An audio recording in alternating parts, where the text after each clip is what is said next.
ಇದಕ್ಕೂ ಮುಂಚೆ ಏನ್ ಮಾಡಿದ್ರಿ, ಆರ್ ಲಾಜಿಕ್ ಗೇಟ್ ಮಾಡಿದ್ವಿ ಹೌದಾ. ಈಗ ಆ್ಯಂಡ್ ಲಾಜಿಕ್ ಅಲ್ಲಿ ಯಾವ ರೀತಿ ಆಪರೇಟ್ ಆಗ್ತದೆ ನೋಡೋಣ.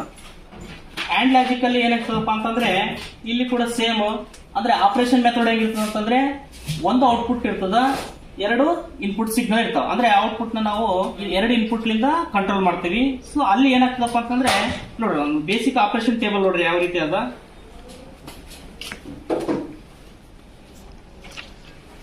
ಸೊ ಇದು ಲಾಜಿಕ್ ಗೇಟ್ ಅಲ್ಲಿ, ಆ್ಯಂಡ್ ಲಾಜಿಕ್ ಗೇಟ್ ಅಲ್ಲಿ ಏನಪ್ಪ ಅಂತಂದ್ರೆ 0 ಇದ್ದಾಗ 0ನೇ, ಓಕೆ.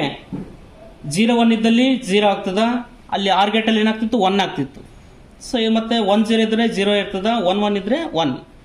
ಅಂದ್ರೆ ಇಲ್ಲಿ ನಾವು 0 1 ಅಂತಂದ್ರೆ ಏನು, ಎರಡು 3/2 ವಾಲ್ಗಳನ್ನ ತಗೋತೀವಿ, ಅದು signal, input signal. Output signal ಏನಂದ್ರೆ ಇಲ್ಲಿ ಆಪರೇಟ್ ಆಗೋದು. ಫಸ್ಟ್ ಕನೆಕ್ಷನ್ ನೋಡ್ಕೊಂಡ್ ಬಿಡ್ರಿ. ಸೇಮ್ ಕನೆಕ್ಷನ್ ನಮ್ಮ ಕಾಂಪ್ರೆಸರ್ ಟ್ಯಾಂಕ್ ಇಂದ FR ಯೂನಿಟ್ ಮ್ಯಾನಿಫೋಲ್ಡ್ ಅಂತಂದ್ರೆ ಮತ್ತೆ ಎರಡು ಔಟ್ಪುಟ್ ಸಿಗ್ತಾವ ನಮ್ಗೆ. ಸೊ ಒಂದು ಇನ್ಪುಟ್ 1 3/2 ವಾಲ್ಗೆ, ಇನ್ನೊಂದು ಇನ್ಪುಟ್ 3/2 ವಾಲ್ ಕೊಡ್ಬೇಕಾಗ್ತದ. ಅಲ್ಲಿಂದ ಎರಡು ಔಟ್ಪುಟ್ ಸಿಗ್ತಾವಲ್ಲ, ಅವೆರಡು ತಂದ್ಬಿಟ್ಟು ಏನಂದ್ರೆ ಆ್ಯಂಡ್ ಗೇಟಿಗೆ ಇನ್ಪುಟ್ ಕೊಡ್ಬೇಕು. ಒಂದು ವಾಲಿಂದ ಒಂದ್ ಸೈಡ್, ಇನ್ನೊಂದು ವಾಲಿಂದ ಇನ್ನೊಂದು ಸೈಡ್, ಎರಡು ಇನ್ಪುಟ್ ಕೊಡ್ಬೇಕು, ಓಕೆ. ಸೊ ಔಟ್ಪುಟ್ ಏನಿರ್ತಲ್ಲ ಅದು ಸೇಮ್ ಸಿಲಿಂಡರ್ ಕೊಡಬೇಕಾಗ್ತದ. ಸೊ ಇಷ್ಟಾದ್ರೆ ಕಂಪ್ಲೀಟ್ ಕನೆಕ್ಷನ್. ಇದು ಆಪರೇಷನ್ ಏನಂತಂದ್ರೆ ಈಗ ಹೇಳಿದ್ನಲ್ಲ, ಈ ಟೇಬಲ್ ಪ್ರಕಾರ ಆಪರೇಟ್ ಆಗ್ಬೇಕಾಗ್ತದ. ಅಂದ್ರೆ ಆ್ಯಂಡ್ ಗೇಟ್ ಅಲ್ಲಿ ಸೊ ಎರಡರಲ್ಲಿ ಎರಡು ವಾಲ್ ಆಫ್ ಇದ್ರೆ ಆಪರೇಟ್ ಆಗೋದಿಲ್ಲ. ಆಮೇಲೆ ಎರಡರಲ್ಲಿ ಒಂದು ವಾಲ್ ಆನ್ ಮಾಡಿ ಒಂದು ವಾಲ್ ಆಫ್ ಇದ್ರೆ, ಅಂದ್ರೆ ಒಂದು ವಾಲ್ ಕ್ಲೋಸ್ ಇನ್ನೊಂದು ವಾಲ್ ಓಪನ್ ಆದ್ರೆ ಅವಾಗ ಕೂಡ ಏನಂತಂದ್ರೆ ಆಪರೇಟ್ ಆಗೋದಿಲ್ಲ. ಆ್ಯಂಡ್ ಗೇಟ್ ಲಾಜಿಕ್ ಪ್ರಕಾರ ಇದು ಆಪರೇಟ್ ಆಗ್ಬೇಕಾಗಿತ್ತು ಅಂತಂದ್ರೆ ಕಂಪಲ್ಸರಿ ಎರಡು ವಾಲ್ಗಳನ್ನ ನಾವ್ ಏನ್ ಮಾಡ್ಬೇಕಾಗ್ತದ, ಓಪನ್ ಮಾಡ್ಬೇಕಾಗ್ತದೆ, ಆನ್ ಮಾಡ್ಬೇಕಾಗ್ತದೆ, ಓಕೆನಾ. ಅಂದಾಗ ಮಾತ್ರ ಅದು ಆಪರೇಟ್ ಆಗ್ತದ.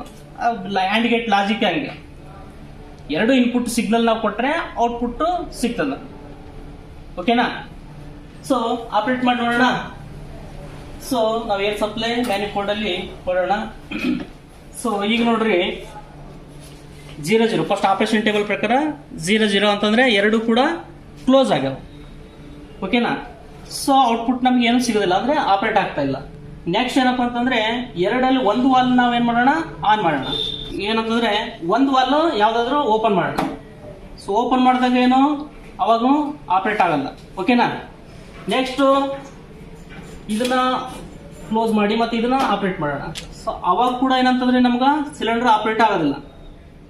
ಎರಡು ಕೂಡ ಏನ್ ಮಾಡೋಣ, ಓಪನ್ ಮಾಡೋಣ. ಇದು ಓಪನ್ ಆದ, ಇದು ಓಪನ್. ಈಗ ಏನಂತಂದ್ರೆ ಸಿಲಿಂಡರ್ ಆಪರೇಟ್ ಆಗ್ತದೆ. ಅಂದ್ರೆ ಸಿಲಿಂಡರ್ ಇದು ಸಿಂಗಲ್ ಆಕ್ಟಿಂಗ್ ಸಿಲಿಂಡರ್ ಆಪರೇಟ್ ಆಗಬೇಕಂತಂದ್ರೆ ಈ ಆ್ಯಂಡ್ ಗೇಟ್ ಲಾಜಿಕ್ ಅಲ್ಲಿ ಎರಡು ವಾಲ್ಗಳನ್ನ ನಾವು ಓಪನ್ ಮಾಡಬೇಕು. ಅಂದಾಗ ಮಾತ್ರ ಇದರಲ್ಲಿ ಏನಂತಂದ್ರೆ ಏರ್ ಸಪ್ಲೈ ಸಿಕ್ಕು, ಇಲ್ಲಿ ಏನಾಗ್ತದೆ ಲಾಕ್ ಓಪನ್ ಆಗ್ತದೆ. ಇದೇನಾದಲ್ಲ ಆಕ್ಚುಲಿ ಈ ಗೇಟ್ ಏನ ಒಳಗಡೆ ಏನಾದಲ್ಲ ಸೆಕ್ಷನ್ಸ್ ಏನಾವಲ್ಲ. ಸೊ ಇನ್ಪುಟ್ ಸಿಗ್ನಲ್ ಎರಡು ಅವ. ನಮ್ಮ ಔಟ್ಲೆಟ್ ಏರ್ ಇಲ್ಲಿ ಸಿಗ್ಬೇಕಪ್ಪ ಅಂತಂದ್ರೆ ಇನ್ಪುಟ್ ಇಂದ ಔಟ್ಪುಟ್ ಸಿಗ್ಬೇಕಂತಂದ್ರೆ ಇಲ್ಲಿ ಲಾಕ್ ಇರ್ತದ. ಒಂದ್ ಸೈಡ್ ನಾವು ಏರ್ ಸಪ್ಲೈ ಕೊಟ್ರೆ ಲಾಕ್ ಓಪನ್ ಆಗೋದಿಲ್ಲ, ಎರಡು ಸೈಡ್ ಕೊಡ್ಬೇಕು, ಓಕೆನಾ. ಅವಾಗ ಇನ್ಪುಟ್ ಇಂದ ಔಟ್ಪುಟ್ ಗೆ ಏರ್ ಪಾಸ್ ಆಗ್ತದ, ನಮ್ ಸಿಲಿಂಡರ್ ಆಪರೇಟ್ ಆಗ್ತದೆ.